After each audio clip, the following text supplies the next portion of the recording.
Olá, meus alunos. Então, hoje a nossa aula é sobre monômios, né? E monômios é toda expressão algébrica formada por um número real e uma variável ou uma variável, que podem ser divididos em duas partes. Quais são essas partes? Coeficientes, que são os números, e a parte literal, que são as incógnitas, ou seja, as letras, né? Eu separei aqui alguns exemplos para vocês, para a gente poder destacar quem é o coeficiente e quem é a parte literal, ok? Então, como eu disse, coeficientes são os números e a parte literal são as incógnitas, ok? Nesse caso aqui do exemplo A, nós temos x ao quadrado. Quer dizer, em frente a esse x ao quadrado, eu tenho um número. Que número é esse? É o número que não está aparecendo, né? Mas eu tenho um 1 aqui, né? Todo número que não aparece em frente a uma incógnita, esse número é 1. Então, esse 1, ele vai ser o nosso coeficiente. Eu vou colocar um C para coeficiente,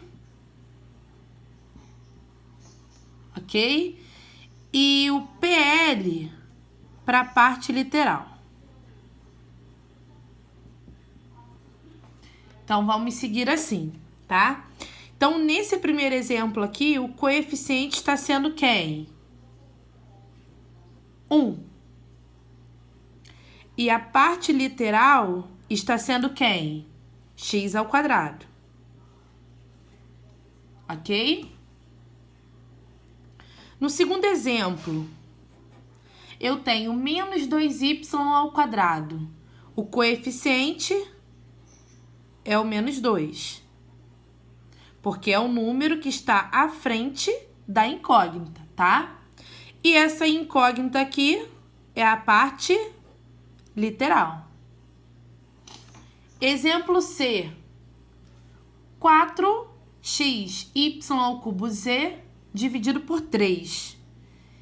Quer dizer, quem é que está em frente à incógnita? O 4. E o 4 divide para quem? Para 3. Então, o nosso coeficiente aqui é de 4 terços. E a nossa parte literal? Xy ao cubo z. Exemplo D. Quem é o coeficiente? Quem é que está em frente ao mn à quarta? O menos 1. Então, o coeficiente é menos 1. E a parte literal? Quem é a parte literal? mn à quarta. Exemplo é, em frente a ao quadrado b, nós temos um número aqui na frente. Que número é esse? Menos 1. Que divide para quem? 5. Então, o coeficiente é menos 1 quinto. E a parte literal? Quem é a parte literal? A ao quadrado b. Letra F. Quem é o coeficiente? 5. Quem é a parte literal? A. Então, para identificar quem é coeficiente e quem é parte literal, tá, galera? É só colocar na cabeça que o coeficiente é sempre aquele número que está à frente da incógnita.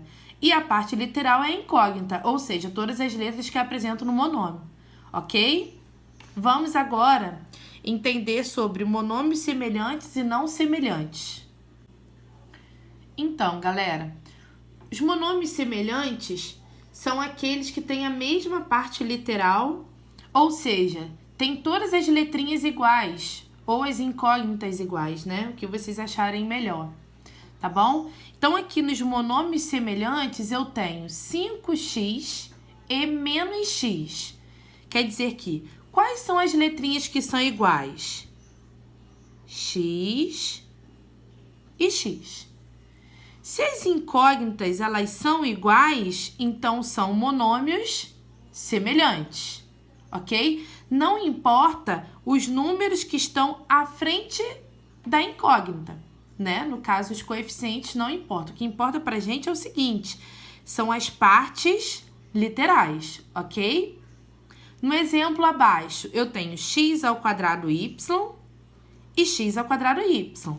Então, esse x ao quadrado y aqui é igual a esse x ao quadrado y.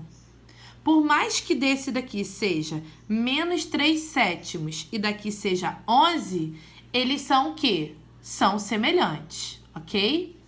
E não semelhantes, ou seja, as partes literais elas não são iguais. Aqui eu tenho x, aqui eu tenho y, eles são diferentes. Se são diferentes, logo eles não são semelhantes. Aqui eu tenho a quarta, aqui eu também tenho a quarta. Porém, aqui é b e aqui é b ao quadrado. Então, a quarta é igual a quarta, mas b não é igual a b ao quadrado. Como eles estão se multiplicando, né? Como trata-se de um monômio, eles também são diferentes, tá? Porque os expoentes de b, eles não são iguais. Ok, galera? Então, um pouquinho aí de monômios para vocês, semelhantes e não semelhantes. Agora, vamos ver um pouquinho de grau de um monômio, tá? Grau de monômio é dado pela soma dos expoentes da parte literal. Ou seja, somamos todos os expoentes das nossas letrinhas, tá? Ou seja, das incógnitas, tá bom? O que vocês acharem melhor pronunciar, ok? Então, aqui, galera, a gente tem no primeiro exemplo 12x ao quadrado. Qual é a incógnita que a gente tem aí nesse exemplo A? O x ao quadrado. E qual é o expoente desse x ao quadrado? 2. Então, dizemos que esse monômio é de grau 2, ok? No exemplo B, nós temos 8xy ao quadrado e a sétima. Aqui, nós temos x, o y e o z. Quem é o expoente do x? 1. Ele não aparece, mas ele está aí, tá? Do y é o 2 e do z é o 7. E eu disse que vamos somar todos os expoentes, né, das nossas incógnitas, ou, né, da parte literal. Então, nós temos aqui 1 mais 2 mais 7. 1 com 2, 3. 3 com 7, 10. Então, dizemos que esse monômio é de grau 10. Ok? Então, falamos um pouquinho sobre grau de monômio, né?